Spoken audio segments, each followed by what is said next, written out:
When you're scrolling through a sea of gaming rigs, the hype can feel almost deafening. I've seen listings with glossy photos, promises of ultra-high frame rates and future-proof specs, only to end up with a box that feels more like a paperweight than a powerhouse.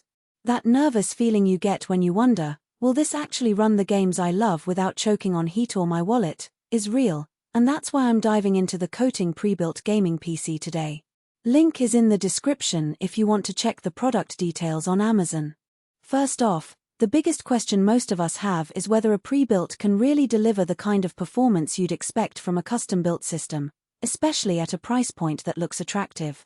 The KOTIN Tower tries to convince you that it does, with a Ryzen 7 9700X, an RTX 5060, 32GB of DDR5 memory and a 1TB PCIe 4.0 SSD.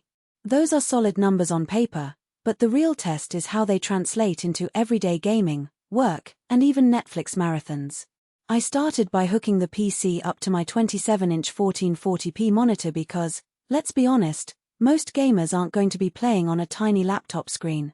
The first thing I noticed was the 11.3-inch smart display on the front of the tower. It's not a full-blown secondary screen, but rather a compact LCD panel that shows system stats, temperature readings, and even a quick access control for the RGB lighting. In practice, it turned out to be a neat gimmick. During a long raid in Elden Ring, I could glance at the display to confirm my CPU and GPU temps stayed under 80°C without pulling up a separate monitoring app. It's a small convenience that adds a touch of polish, especially if you like to keep an eye on your hardware without opening the case. Now, heat management is where the 360mm digital liquid cooler really matters.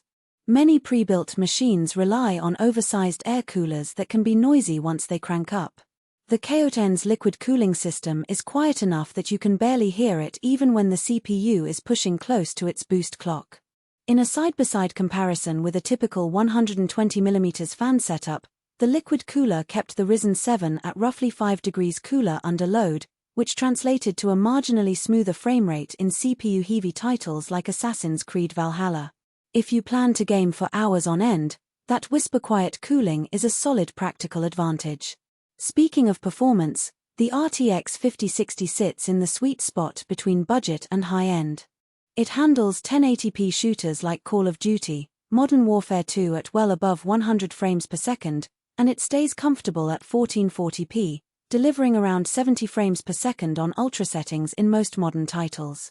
It's not going to push 4K at 60 frames per second without dialing down a few details, but for a pre-built priced around the mid-$1000 range, that's exactly what you'd expect. The 32GB of DDR5 memory, clocked at 6000 MHz, eliminates any bottleneck you might encounter in multitasking, say, streaming while gaming or running background applications like Photoshop. The SSD is where the 1TB PCIe 4.0 drive shines.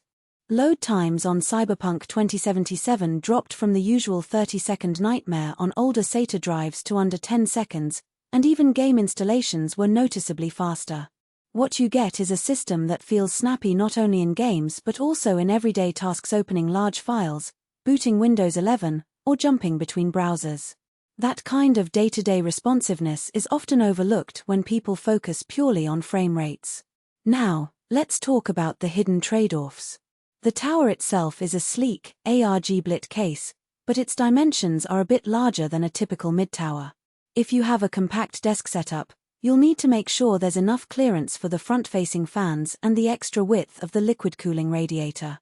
Also, while the plug-and-play promise holds true, just plug the power cord, hit the power button, and you're in Windows 11, it does mean you have limited upgrade paths. The motherboard is not a full-size ATX board. You can upgrade the GPU fairly easily, but swapping out the CPU for something newer than the 9700X could be problematic without a BIOS update that KOTIN may not support. So, if you like to chase the latest GPU releases or plan on moving to an even higher-end CPU in a couple of years, the upgrade flexibility is modest. Another practical consideration is the Wi-Fi 7 module.